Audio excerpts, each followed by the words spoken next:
Good afternoon, everyone. My name is Min Yu, and I am the Associate Director of Admissions at Lick-Wilmerding High School.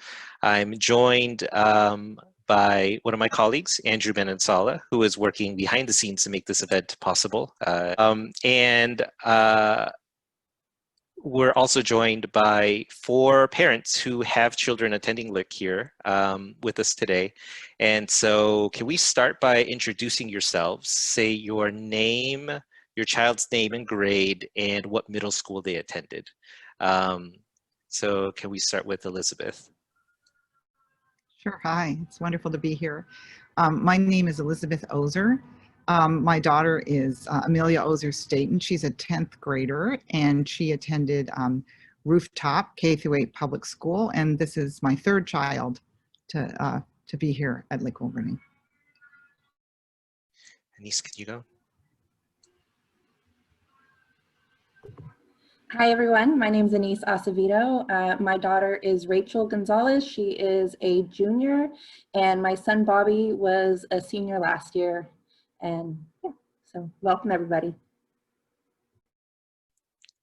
I'm going in order on my screen, so Rick, can you go next? Sure. Hi everyone, great to be with you today. I'm Rick Friedman. I have a senior at Lick, hard to believe, Adam Friedman, who went to Crocker Middle School and West School down on the peninsula, and also have a sophomore now in college who attended Lick and went to the same schools.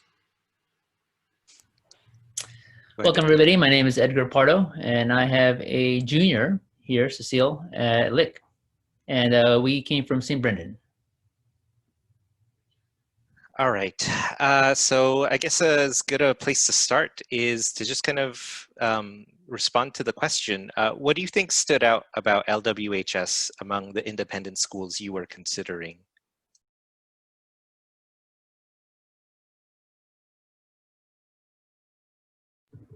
I'll go ahead and start. I remember the first time I walked into Lick. We came to see actually you guys host a fair with other high schools, and we were kind of on a track, a different track, and had a conversation with the admissions director then, and she went on to explain to me kind of the approach to Lick, how it fostered not just the academics, which we all knew about, but its approach to really applying that creatively, and also with the shops and how those really play into using a lot of your imagination, and how that kind of is just as equally valued and important as the academics. And that was something that really stuck with me, you know, from that first visit. So I'll jump in there. So, you know, I would say that when we first started looking at Lick, because this is my 3rd child, that was about a decade ago, but I would say the same things that drew us to the school are still very much a part of why we're so glad to be part of this community. One was that Rooftop is a very diverse public school. We like to say at Rooftop that it's really like the face of San Francisco. And so that really drew us to Lick-Wilmerding. It just felt like a place where that was also represented at the school. And certainly that was one thing that really drew us to the school. The other was, I think, really the focus on social justice and about, you know, it's not, the academics are important, but it's also who are you in the world and what do you contribute? And how do you take this really incredible experience, which is that kids have such good fortune to be at Lick, and then how do you bring that to the world and what you do in the world? And then really just the really impressive students. When we came here, we were just blown away by the students. I'll jump in and echo the exact same sentiments. And I'm going to answer from 2 perspectives. I think there was my and my wife's reaction and what we saw in both an independent school and Lick in particular, and then our daughter, who was the first to go through Lick. It was at, I don't remember which event, but it was attending one of the admissions event and hearing both the mission of the school and the detail behind it, the head, heart, and hands and how Lick really aims to not just be an intense, purely academic school or a sports school or this school or that, but it's this blend of using shops, using kind of physical ways to interact with the community and feel good about yourself and creating something. It's clearly the academics. It's the diversity and giving to others. So I think we were sold pretty early on that ethos and that mission. Ultimately, my only recommendation is it really is a family decision, but it should be led by your child. And my daughter had a lot of different thoughts going through the process, which we can get into, but came out of her shadow day and just said, this is it. She just knew it felt right. And I think it goes to what Elizabeth was saying. That was really about being in the classroom and the people she met and the vibe that she got there. So we followed her lead. She was the boss. Okay, and I'll jump in really quick. So first I forgot to say, so my daughter went to Gateway Middle School and my son went to KIPP. So we had no idea about independent schools at all. Both Gateway and KIPP have high schools. So really it was, you go to Gateway Middle or KIPP Middle, and then you go up to the high school, and that was it. So we also learned about Lick by going to the high school fair that Lick usually hosts. And for me, walking in, I was like, oh my God, this is amazing. My son, who's the older child, laughed. He's like, who wants to go to a school named Lick? Ha, ha, ha. Like, totally, you know, like, this is a joke. But then we heard about, you know, we actually listened to what folks were saying about Lick. And he also, his shadow, we're like, oh, let's just take a look. Because for me, like in the back, I'm like, oh my God, this school is amazing. Everything about it. The campus is beautiful. The people are nice. It's diverse. You know, everybody's friendly. But of course, again, I wanted to be quiet a little bit and let him lead it a little bit more, because it was ultimately, again, his choice for the most part, of course, you know, me guiding. But when he came back from his shadow, it was the same thing. He was like, Mom, this school is so diverse. People look like me. They're friendly. They didn't care that I didn't go here. And it was just, it was beautiful. And at that moment, like, that was what really set Lick apart from the other ones, is just the welcoming spirit of the school, and just really like, there's no such thing as a stranger. It's, you know, we're family. Come in and talk to us and hear about what we have to offer. So to me, that was what was great, and I was really happy. My daughter, on the other hand, didn't really have a choice. I was like, if you're getting into Lick, you're going to Lick. Because of course, I already felt like the 2 years that this was, like, to me, this was it. So she unfortunately didn't have a choice. But she would have chosen to be here either way, right? Thank you all for sharing. I think like a really natural kind of other question that comes up based on like what you all have been sharing is, what do you think, like now that you've kind of been like not just the perception of what you saw like as people who were perspectives, so what do you think have been some of the main benefits of being a part of an independent school community?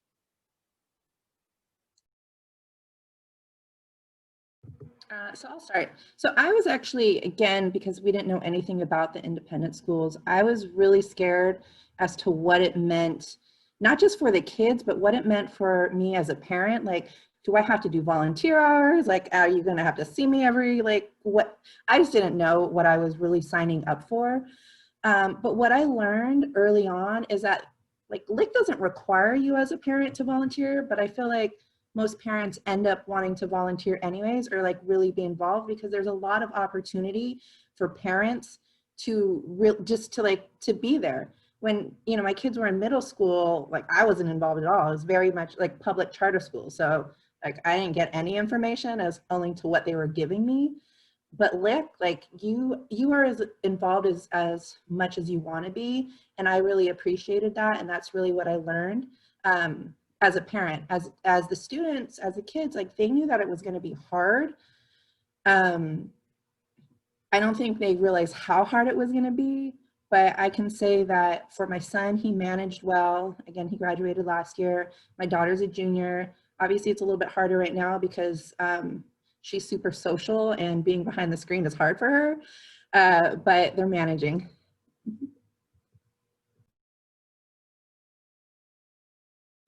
I'll jump in. There was a lot that I think our family and the kids got out of Lick being an independent school, definitely the number one thing was the academics. They're both rigorous, but they're supportive. So small classes, approachable teachers who are willing to help.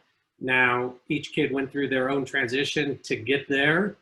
That is one difference coming from, they did come from a pretty small public school where they were sort of encouraged and did interact with their teachers outside of the classroom, but I think it took each of them a good year to really understand that's what they needed to do as the rigor increased.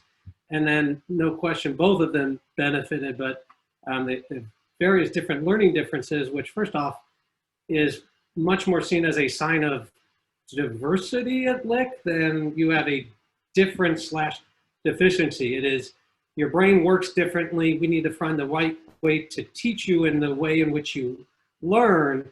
And so both my kids definitely benefited, but my son is there now, from Winifred Montgomery, who runs the Learning Center, and helping come up with strategies and think about the ways your brain is maturing and what you need to do to offset the deficiency and use the creative strengths that you do have. So that's been hands down a great thing for them. And then the other, if we get into activity or something, is just the plethora of activities, and the no-cut sports was really important to both of them as they were trying to find themselves socially early on. Maybe I'll piggyback on you with the sports, but you may have already heard that, we all quote Elliott Smith with "put your foot in the circle." And that's really about try new things. It's okay. It's okay to experiment. And I think to your point, they could come in and they played sports they'd never played before. One of my sons ended up in chorus. It was his fourth choice, and it became like one of the highlights of his life at Lick, and brought all his other friends into chorus. And then my second son actually was in, also who had never sung, was in performances and in leads and in shows, as well as being on varsity sports. So I think this idea that you can try new things, you can kind of stretch, you can, be vulnerable. I think that's a wonderful thing about Lick. And what goes with that, I think, is just this whole thing about engagement. You cannot, this is too many negatives, but it's impossible not to be engaged at Lick. And I think that's in the classes, they're small, the kids, as you'll probably hear when you tour the school more, a lot of what they even get graded on is their engagement, the way they work with other kids, the way they work in groups together. And those are the kinds of skills, right, that they then need in many other aspects of their life. So I would just say people are engaged, kids are always engaged.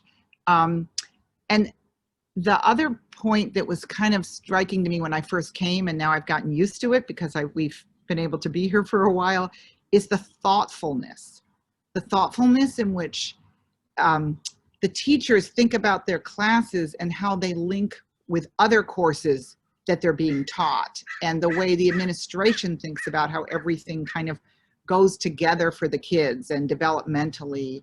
And I loved our public school. I wouldn't trade it for anything, but it's just much more challenging to do that, in a public school than it is at Lick, where they can really be kind of working together on everything. Yeah, I'll kind of continue off there, Elizabeth. I think and also what you mentioned, Rick, the independent schools that we've seen tend to all be mid-sized schools. So you're not your big mega schools, they're not too small. And I think that the benefit of that is it's big enough that it can host and have a lot of programs.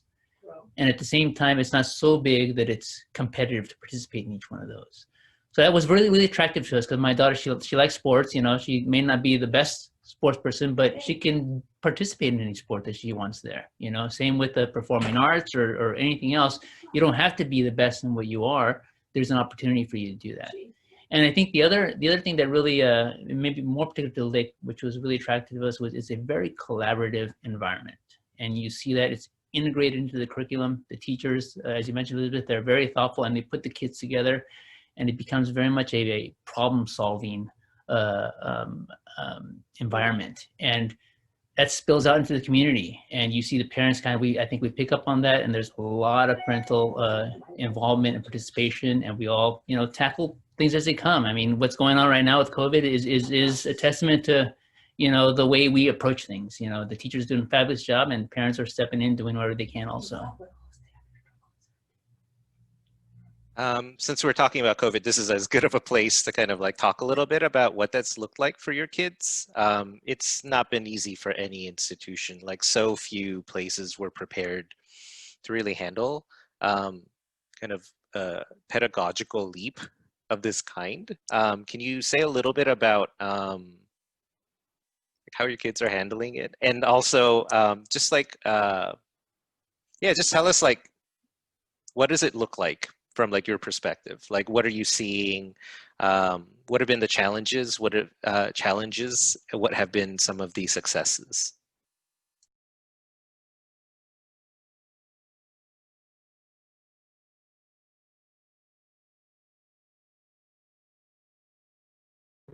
I guess I'll start again. So first I'll talk about my son, Bobby, who was a graduating senior last year. So it was really, really hard for him because he lost his, second semester of senior year. And as most parents remember, second semester senior year is the best time of your life. So it was really hard for him. And I think Lick did an amazing job, especially when it got closer to graduation, to make the kids feel like they mattered, and that it was, although the world is crazy right now, here we want to focus and celebrate you on your academic achievements. And it was really nice because the head of school dropped off this like little care package to my son. We had like a wonderful like graduation, a drive-through graduation at the Cal Palace, which ended up turning out to be just an amazing day. Of course we were sad because like you can't watch your friends graduate, but somehow they still got to see friends, like because the parking lot was was able to handle all of the social distancing. And so for my daughter, she was a sophomore last year, now a junior. It's definitely been hard because, like I said, she is, my social child. But what is nice, which she probably wouldn't say is nice, is like when she's here doing her classwork and obviously her speakers are on, I can hear the conversations that are happening. And so obviously she's away from me, and so the camera doesn't see me, but every time I hear like she like answers a question, like I do a happy dance just because I'm like, good job. Because obviously if she was in school, I wouldn't actually be able to hear how she's doing. So it's nice for me to hear that. And honestly, like hearing the teachers, like they crack me up, and so she's annoyed because I'm like cracking up at their like grown-up jokes of that aren't funny to the kids. So yeah, it's definitely hard. It's a lot of work. The social aspect is gone, but then it's not, because you're at least seeing the kids face to face in the classes. Because I guess the difference is that there's an actual time frame for each class. It's not like submit something on Friday, we meet on whenever, but yeah, so she's at least getting to see her people daily. So that's nice.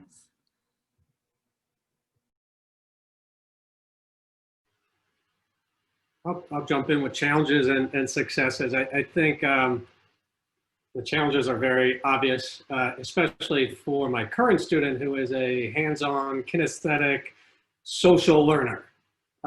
This is not an ideal medium for that kid. It sounds like a similar experience. And also someone who loves sports, both the physical side of it and the social side of it. So those are challenges that he's overcoming. The successes, first, I do think the benefit of being at an independent school and a smaller school with focused resources and high caliber teachers and administration was evident right at the outset when we had to go into a lockdown. It wasn't perfect. Nobody was happy with moving to a distance learning modality or approach, but compared to some of the other things we saw, their families in other school districts that were literally handed, here is a stack of worksheets, learn at your own pace. I have to commend Lick for that. As we rolled into the fall, it was clear a ton of work and preparation went into an environment that was completely out of their control. Will we be able to physically be together? Will we not? How long will it go on for? And how do we best, set up school for kids to succeed? And I think they've done a good job, which is still a way to be together in small classes in a rigorous way, but it feels, at least from my perspective, which I will tell you is very removed because my son is a senior, feels balanced. He seems to have time on his hands too, not overly killing himself at the same pace. And then the final thing I will say that has not lost a beat in this environment has been the support through the college prep process or college application process. So those have been some of the definite successes. And the final one would be, I think, the hope and the planning that they actually might be able to get back to school in a very safe, logical, well-planned out way, knock wood, in the next month or so. Yeah, yeah. I would say it's interesting what you said at the end about not being as stressed. I think in certain ways, and maybe it's because the teachers have been a little bit, more flexible with the kids in terms of the expectations. It has felt, again, I can't speak for my daughter who's a 10th grader as much, but she hasn't seemed that stressed. And I do think I spoke about engagement last time, and I think she has been very engaged. And you were mentioning there was literally like a 2-day break between when they were in class and when they went to distance learning. And in that week, they connected with sort of every teacher before they did that. And so there wasn't this time where they were just off by themselves, feeling disconnected. So I think that in addition to the academics, I think it's been quite successful at keeping the kids engaged, both in their classes and with one another, even though it's distance. I would say that because Amelia was in spring of her freshman year, when relationships were really just forming, all these new friendships, I think that's been more challenging because, usually that end of freshman year is really important, and that beginning of sophomore year as you start solidifying your friend groups. So I think that's been a little more challenging. And then the lack of sports, as you also mentioned, she was on her 3rd sport in spring, and the whole thing of sports, and that's actually a recommendation I would make to any of you whose kids are starting Lick. I mean, hopefully in the post-COVID when we can, release the sports a little bit. It's such a good connecting experience for the kids to play a sport. It doesn't matter how good they are. It doesn't matter what the sport is, but it's a really great way to meet kids. And it's a really important way for the parents to also connect. I was on another call today a work call where someone was saying, how are the parents getting information about what it's like to be a parent and have an adolescent during this COVID time? And how are the parents getting information from one another? And I sort of, jokingly said, they're not on the soccer sidelines anymore getting that information. So I think that connection between families has been more challenging, because of it. I mean, I think realistically, but I think the kids, at least from my perspective, seem to feel very engaged and still quite connected. Yeah. And I'll wrap up by saying, from our experience, Cecile, she's a pretty active kid, and she's an academic achiever, and she has a lot going on. She did pre-COVID, and now with COVID, there's a lot going on. I think the school has a standard, and they're maintaining that standard academically. And so the challenge then, becomes, how do the teachers prepare that material and get it to the students? How do the students take it all in? So, we're all dealing with that, but again, there's such a support, I think, network within the school, and it comes through various channels, with the teachers directly. They're very responsive. There's a tutorial periods, they have office hours, there are peer-to-peer tutors, there's the counseling center. So there are so many resources for students. And so during these times, it's had to be modified a little bit. But again, the teachers have been pretty flexible as far as being available, communicating, and with the, with parents or with her other peers, she's been able to communicate and kind of maintain that. We're having a virtual concert next week, because she does a dance. And so, props to the teachers, they're doing everything on green screen, they're having it film edited. And so it's going to be pretty amazing. Again, the school's always been very, I think, mental health conscious. There's a lot of check-ins, that are done through advising and through teachers. And so I think that's still pretty evident in what's going on. I just want to follow up with one thing you were saying, that we don't know. I mean, hopefully, our kids will be back in school in some fashion relatively soon, but I remember when we thought we might be starting and Mr. Temple, did a sort of a town hall kind of for parents virtually. And I remember saying, if any school can do it, Lick can do it. Like, I have confidence in their plan.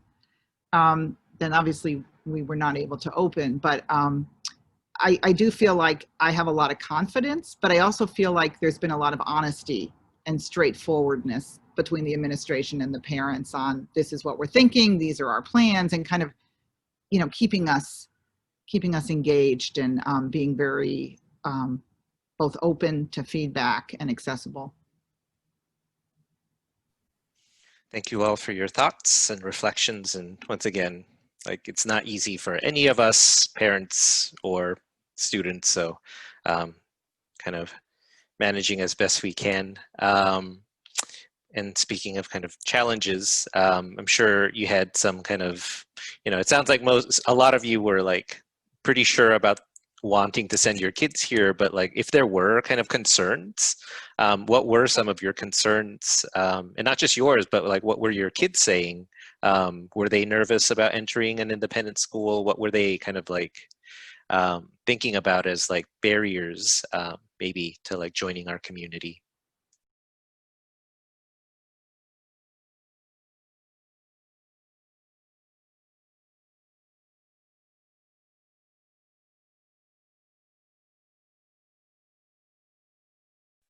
Edgar, if you don't mind starting.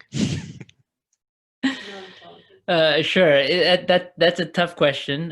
We've had a pretty great experience at Lick, but I guess maybe there are some unknowns, and maybe unknowns can kind of mask themselves as challenges. So as I mentioned before, we had a different track. We were going to, and when we discovered independent schools, we really were able to find a distinction that there were, and Lick, stands out among them. We have as I mentioned before, there's a pretty high academic, it's pretty rigorous, high academic standards. So, we definitely kept that in mind. We wanted to make sure that we had a student, my daughter, she was able to keep up with that. We were pretty confident about that, but we wanted to make sure that the school had those. And as I mentioned before, there's various layers of support that they have there. We were, as I mentioned before, we came from parochial school. So that was a conscious decision that we made. So now, we had to consciously decide, are we going to go into a school that isn't faith-based?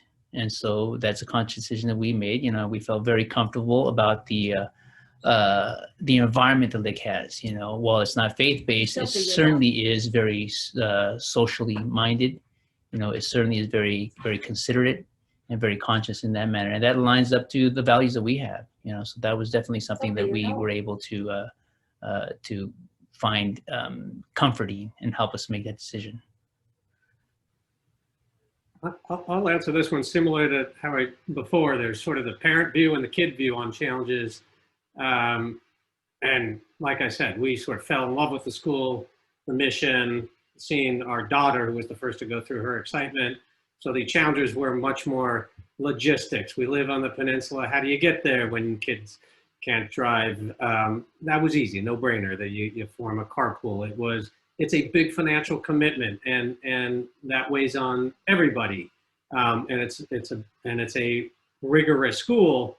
And so these were things we thought about. I think from our daughter's perspective, who was the first to go through, it was certainly the academics coming in. It sort of, Lick does a wonderful job, and I assume other independent schools can do this, but Lick more than anybody takes from 70 different schools and does use the frosh year to help level set and get everyone sort of launched.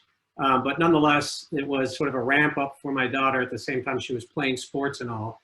And the challenge, I think, for her really was around the social side, a little bit more introverted, slower to warm, had some friends from middle school that she stuck closely with.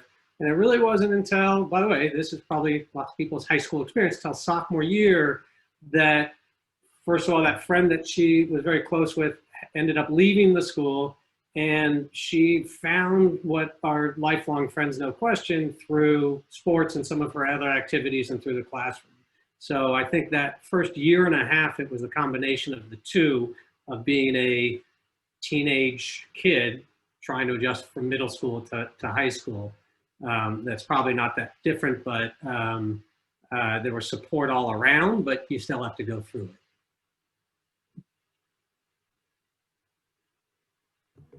I'll go next. So for me as a parent, obviously the biggest challenge was how was I going to afford this amazing school? It was, the scariest part was if first my son got in, but then I didn't get enough financial aid to actually get him there. So that was always like what was really scary, that, you know, what would I do? Obviously it worked out. And it also was the challenge again for my daughter. Mainly because I really wanted her to go there and she wasn't so excited. And that also came to her challenges. But it was really like, I'm forcing her to go here and then I couldn't afford it. So I was really crossing my fingers that it worked out, and it did. And so for my son, it was a challenge again because, you know, he actually was lucky that 2 other kids from his school made it or was accepted to Lick. And that was like the biggest number of kids that were from one school. Everywhere else was like one student each. So it was still having to navigate, and, you know, because again, we're on financial aid. So it's that, what is it? The imposter syndrome, making sure that we like, you know, like, do we really belong here? Like, I know I'm working really hard to be here, but do I belong here? Because obviously, you know, we're on financial aid. But he got through it and it worked out well. Like, he is off at college, living his best life, not calling his mom, but, you know, everything is fine. For my daughter, the challenge was seeing how hard my son worked and thinking, if I go to Lick, I'm gonna have to be in the books as much as he is. So I know that was really hard. And I know that was also one of the reasons why she kind of was like, oh, I don't really, like, I like Lick, but it's not my first choice.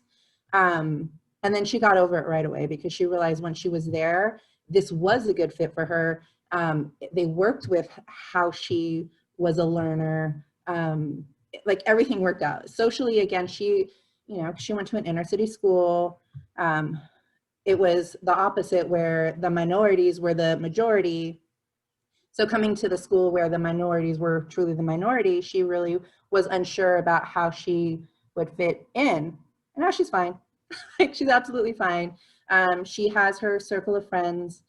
Most of the girls are on the basketball team. She played as a freshman, but then decided that all of her friends were on the varsity team. And so she wanted to basically be the manager of the team last year. So it worked out. Like, again, you will find your way at Lick no matter what your path is.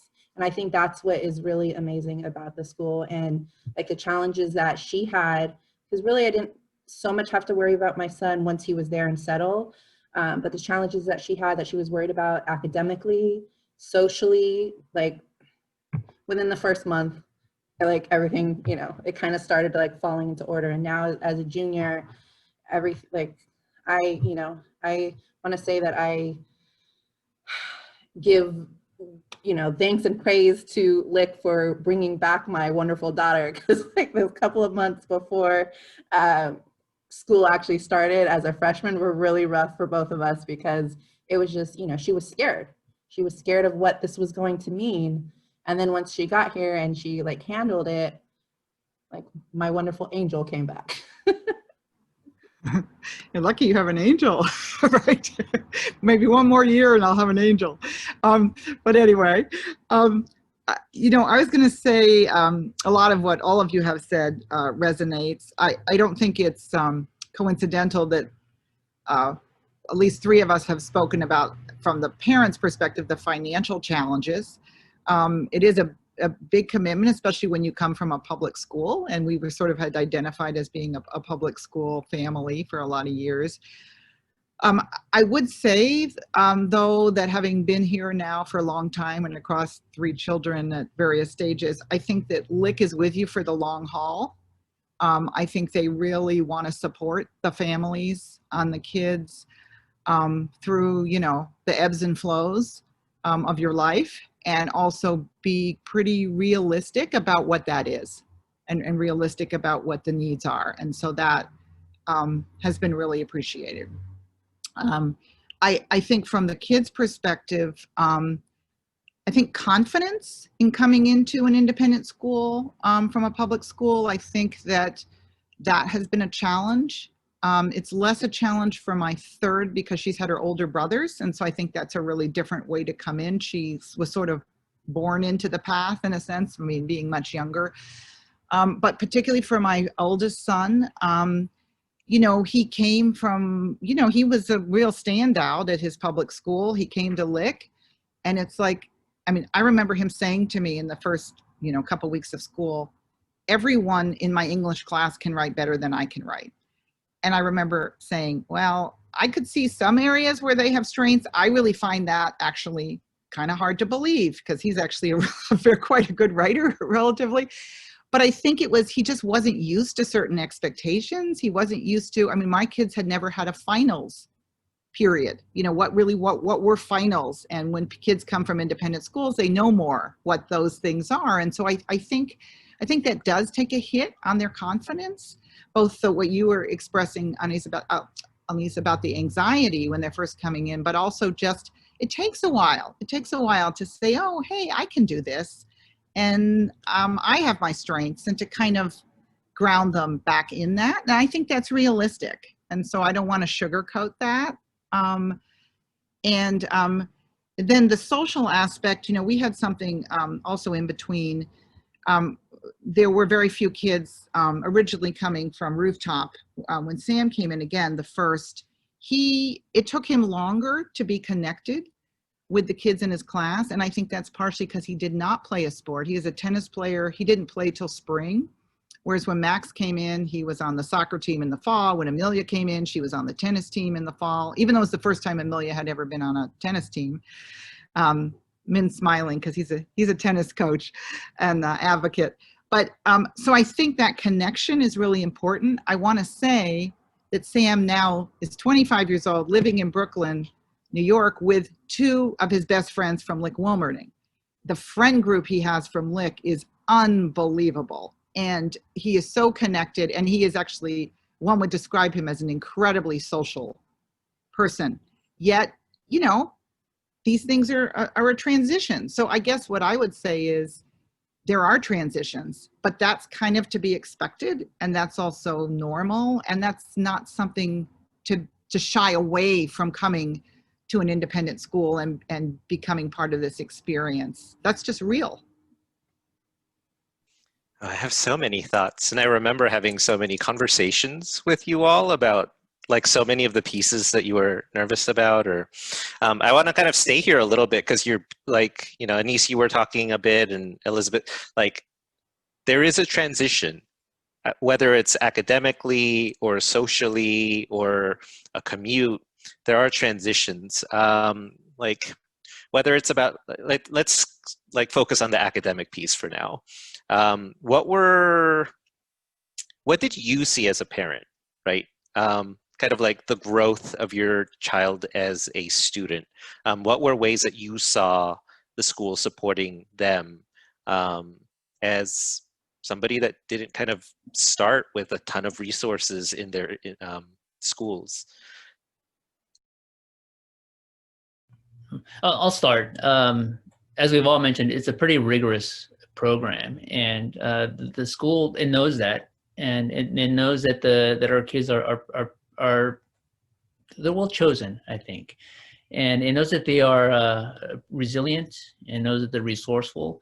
And so they very much push self-advocation. So they really tell the kids early on, you need to raise your hand, you need to say you need help, and then they provide the layers of support, which I had mentioned earlier. And so, immediately we notice, there's a huge uptick in homework, right? And we watch the kids kind of manage, we help manage. I think as parents, it's natural to want to help manage. But as they begin to develop and as they start to take some of those opportunities, you see them kind of owning some of those things. And so all of a sudden you see from the first year to the second year, they begin to self-manage some of those things. By juniors and seniors, they really start to be able to prioritize and be able to succeed in the tasks that they're doing. And it's wonderful to see. I think as all parents, we want to be there to help, but having them do that really kind of shows the growth that the students have. I'd say my experience, it is absolutely kid dependent. My two kids probably couldn't be more different as they entered and they kind of ramped up academically. Just the first, my daughter, the pleaser, wants to work hard, do it exactly right, and was entered as a sort of perfectionist that just crushed her because it took her forever to read things. The highlighting was 5 different colors on a page and everything was highlighted.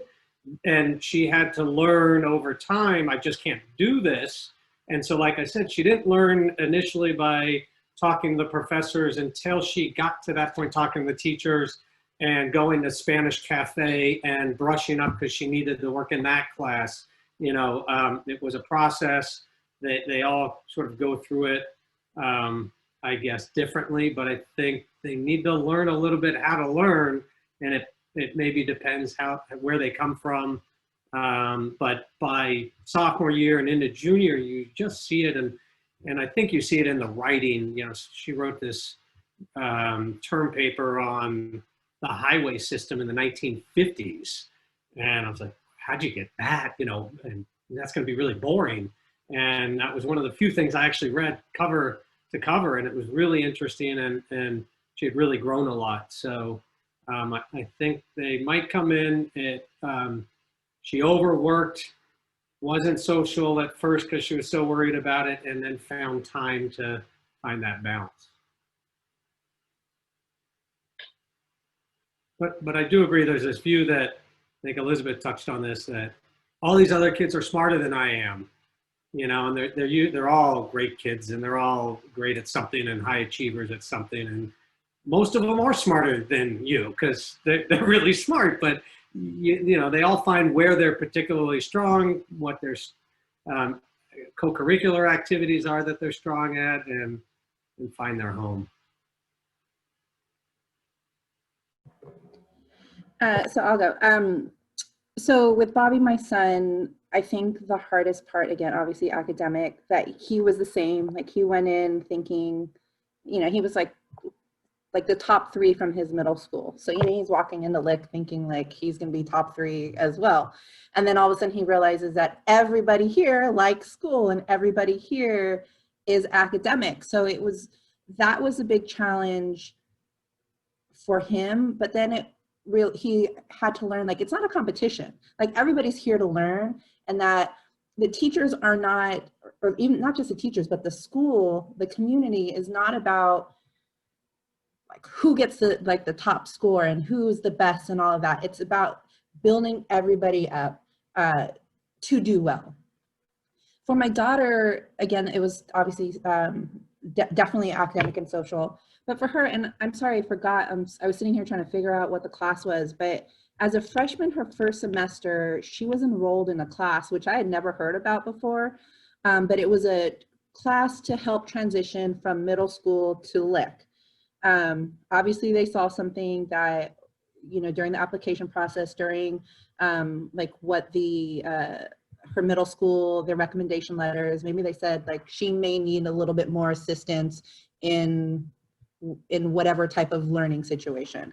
So that class and I'm sorry, I hope you know what it's called. The meta program. Oh yeah, that's what it's called. Thank you. I was like, what is it called? Yeah. So she was part of that, and it really helped. Like it was like a regular class where she went in, and some of her teachers or some of the freshman teachers would go in and give a little bit extra explaining of whatever subject that they taught. So it really helped her, and it also helped her learn how to learn the way that Lick wanted them to learn, like whether it was how to annotate a book or how to read a book, you know, something like that, where it was more meaningful and to digest what's actually being said as opposed to just reading the words on the page. So I think that for her was the biggest help. Again, because the classes are small, you can't fall through the cracks here. Like that's just what I've seen for my two children, is at the moment that you're not doing well, like everybody is contacting you, not me as the parent, because they very much want the child to speak for themselves and to represent themselves and not really have mom fight their battles. So they are checking in with a student to like, hey, you know, I saw you didn't do well on this. Like, how can I help you? Like, did you not understand it? They're very much trying to help you do well. Like, they don't want to see you fail. And I think that is one of the great things, is that like, I don't think they want to give you Fs. They might want to give you a B, but I don't think that they want to give you an F. Yeah, that's funny. Not to out my children here too much, but my oldest, when you talk about Rick, you know, your daughter was a perfectionist. My son had to learn that he can't do his homework watching the Giants games and do okay, right? I've got one of those too, Elizabeth. Right. So he came in, and so I think that sort of organization and realizing that I was saying the good news is he had a long way he could grow in terms of his focus and his study habits, but that it is different, right? And that it does demand a different level of your ability to be organized and get your work done and be focused than what he was used to. So I think that was a lot of learning. We've mentioned the writing. I think the learning to write here is phenomenal. I mean, these kids, they can write when they leave Lick, and the care and the focus and the working with them that goes into that of course goes across, you know, almost all their classes. And I guess I wanted to focus on something that's not as specific to an academic class, but the conversations that they start to bring to the dining room table. And it's about the questions they ask and the way they engage, and frankly, the way they challenge some of our thinking. There's a lot of things I don't know. I don't get away with saying anymore in some ways, or, you know, but they're really engaging, and it's not in a disrespectful way. It's in like a wonderful way that they're asking the hard questions, and they're grappling, and they're challenging some of their earlier thinking and some of their assumptions that they had when they entered Lick. And that's truly amazing. That goes beyond any one specific area. That's why you really want to be at Lick. It's for that part. Oh, I wish we had more time. We have about 10 minutes, so I'm going to try to get through some big questions as quickly as we can. I think a couple of you kind of hit on diversity as like a perceived challenge or something that you like actually came to Lick for. I don't think we're a community that's immune to a lot of the things that are happening in like the greater like Bay Area or like the country. But how have you seen Lick support the community in our continued learning about diversity, equity, and inclusion? I'll jump right in. I think there is a communication. I think Lick puts a megaphone on everything and everyone, and really encourages everybody to just step up and say something. And there's a very openness that starts from the top, you know, from Eric, you know, all the way down to into the classroom, you know, through the staff that's on campus. And so I think that really helps and encourages dialogue of whatever it may be. You know, as you said, Elizabeth, there's a lot of conversations that happen. And I think one of the new things for us was about the exposure to so many topics that perhaps we thought they weren't ready for, maybe, as they were growing up. And so, I've been in the dining table and my daughter says, "Dad, you can't say that." But it sparks a very interesting conversation. And I think having those conversations really helps bring people together ultimately. I mean,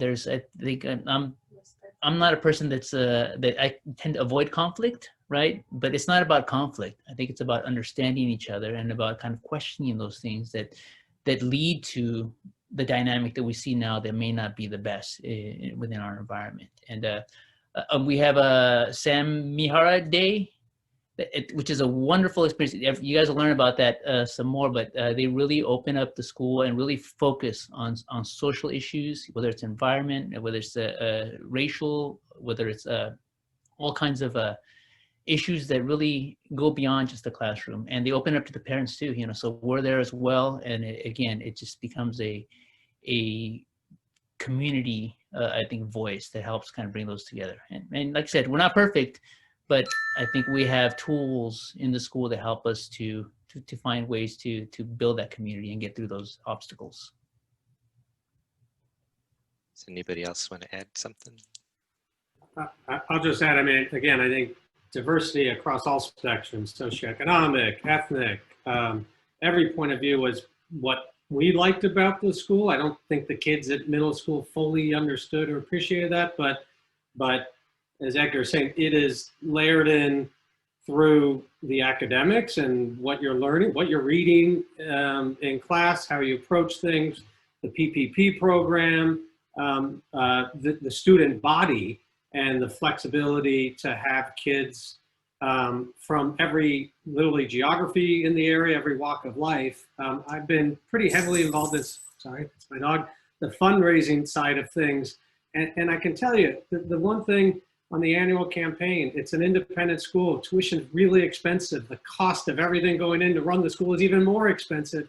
And so there is a hope and an expectation that everybody participates, but it can be literally, I can't do it right now, but even if it's $3 or $5, so you're putting your foot in the circle, to there's people that obviously have been incredibly fortunate in life and are willing to give some of that back. There is no sort of expectation of a dollar level or stigma or anything that I've run across in the school. I can't say this, the students definitely feel it. They're human beings and they're in this world and all, but from sort of the parent perspective, the school's done a very good job bringing in and creating this culture as much as they can, to Edgar's point of openness and inclusion. I'll just jump in really quick. So a couple of things.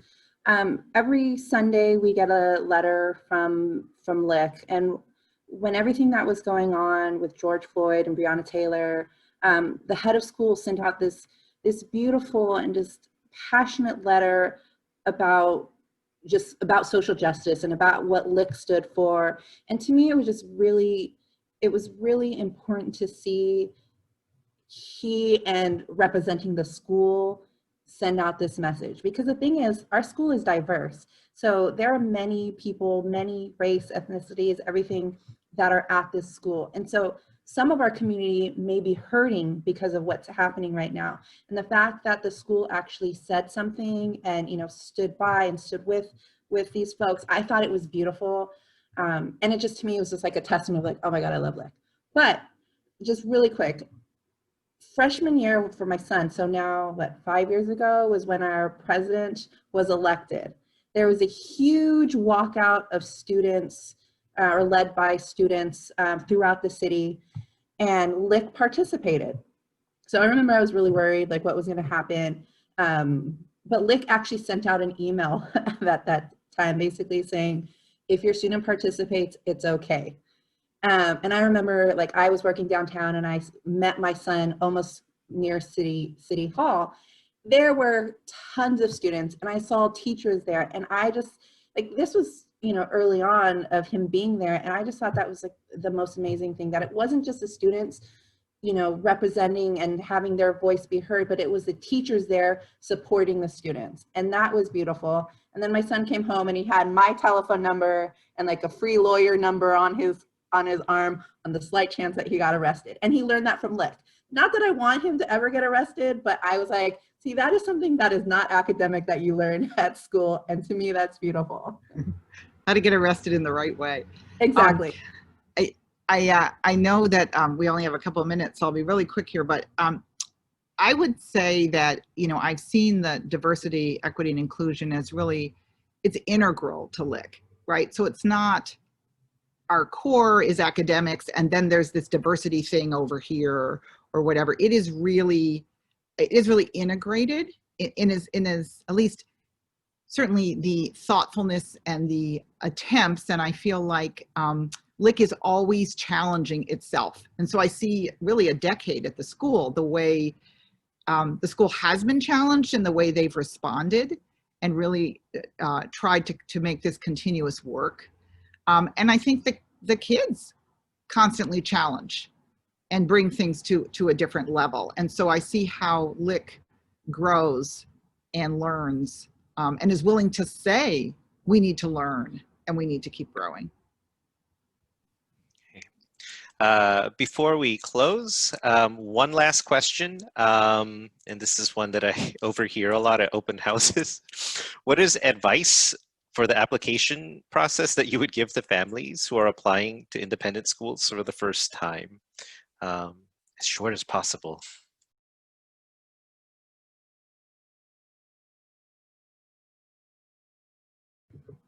I'll go. The application is really long, but don't give up because it's totally worth it.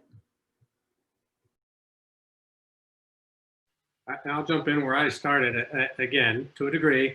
Listen to your kid. It's their decision. They gotta want it. It's hard on everybody at some level. And then, by the way, also, if they don't go to either Lick or they don't go to independent school, they are going to do just fine. The fact that you're probably tuned in and listening means you care about your kid's education and you're thinking about it. And there's a lot of paths, and they'll do just fine. I was just speaking to a family from Rooftop who said they understand that it's harder to get into Lick if you don't come from an independent school. And so they were already discouraged, and I was saying, absolutely not. Lick wants kids from all schools. We actually felt coming from a public school was even better. We were free agents. It was, you know, we weren't, every kid in the class wasn't applying to Lick-Wilmerding. So I would say, if you're not coming from an independent school, that's a great thing. Now I'll finish up by saying, relax. I think we're, as you said, Rick, we're the Bay Area is blessed with wonderful schools, and the kids pick up on it. If you're stressed out, if you have anxiety, and you want your kids to demonstrate and put their best face forward to the school. You know, Min and Andrew need to know who your kids are. And that's what's going to happen. They're going to read your kid and they're going to see who they are. And that's the best way for them to make a decision.